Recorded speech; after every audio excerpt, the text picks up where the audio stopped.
Hey guys, in this video we're going to be looking at how to crack a forgotten RAR archive's password. Here I have a RAR archive that contains a single photo.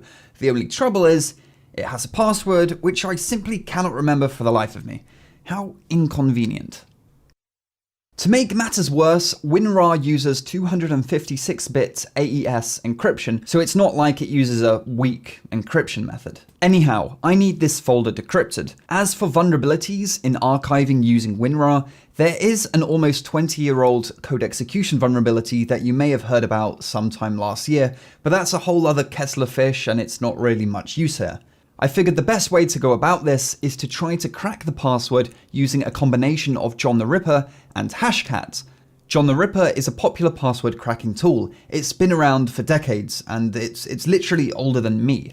However, it's geared more towards CPU-based cracking, which isn't really what we're looking for. Hashcat, on the other hand, is also a cracking tool, but geared towards GPU-based cracking, and is something I have a little more experience in, so we'll use that for the bulk of the work. First, we need to extract the hash from the RAR archive, because a program that simply tries to brute force this password prompt will be tediously slow. We need to work with something a little more elemental. We need to extract the hash. So we need to download John the Ripper 1.9 Jumbo.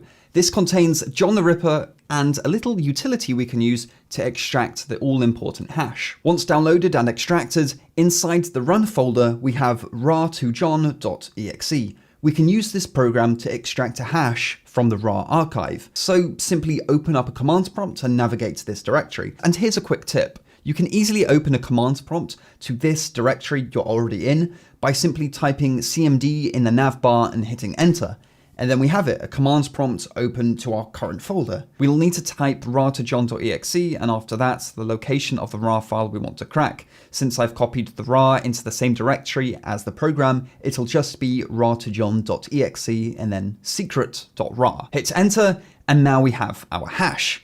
Now, if your RAR contains multiple files, you'll be given multiple hashes here, though you'll only need one of them as they all resolve to the same password. Just copy this long string, ignoring the bit with the file name and the colon, as we don't need that bit. So now we've got our hash, we're all set to try and crack it, though first we need Hashcat. Hashcat, as I mentioned earlier, is the GPU cracking tool we're going to be using. Just download the Hashcat 5.1 binaries, extract them, and open a command prompt to its directory. Okay, so this is where the fun begins.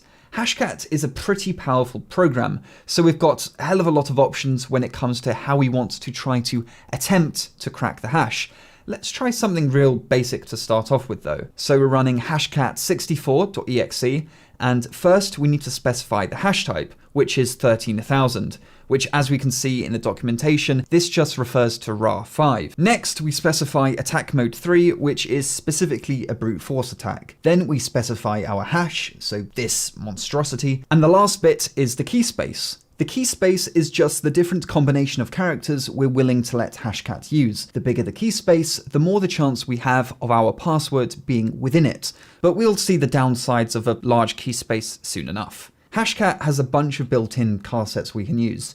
So this simply means 8 characters of the L car set, which is just lowercase a through Z. So when we run this, Hashcat will try every single possible 8-character long string containing lowercase characters only. Now, this is great, but there's just one problem. Running something like this will take a very, very long time, over 70 days to be precise, and that's despite our cracking speed being over 30,000 attempts per second, and that's assuming our password is exactly 8 characters long containing lowercase characters only. If it's 7 characters long, this won't find it. And let's be real, I'm running this on a GTX 1080, which is on the faster end of graphics cards, or at least it was when I bought it. But anyway, in order to crack in a smarter and faster way, we need to put ourselves in our own shoes, so to speak. Allow me to explain. Say, for example, I typically start my password with a capital letter and have the numbers 1, 2, 3 on the end.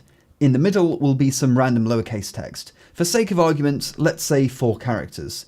To take advantage of this knowledge, we could use this command.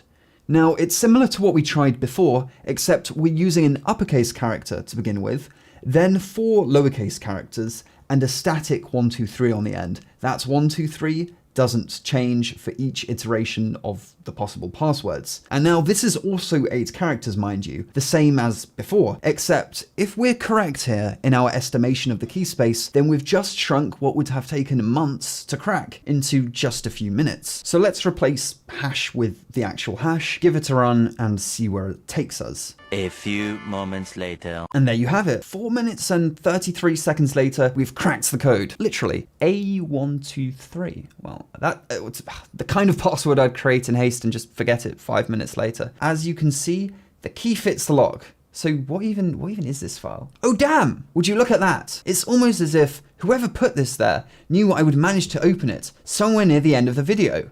If you want to follow the escapades of my pet snake Tangerine and I, make sure to follow me on Instagram. Cheeky plug. Now, as I mentioned before, Hashcat is super powerful. You can perform many more complex cracking techniques using it. And if you're interested in those more powerful techniques, check out the combinator attack and hybrid attack on the Hashcat website. Using these, you can combine word lists to test a variety of possible passwords instead of just shooting in the dark with a brute force. But before I leave you, I need to explain why this little thing is the best thing since sliced bread, I don't know. Anyway, this is Malduino. He's a bad USB.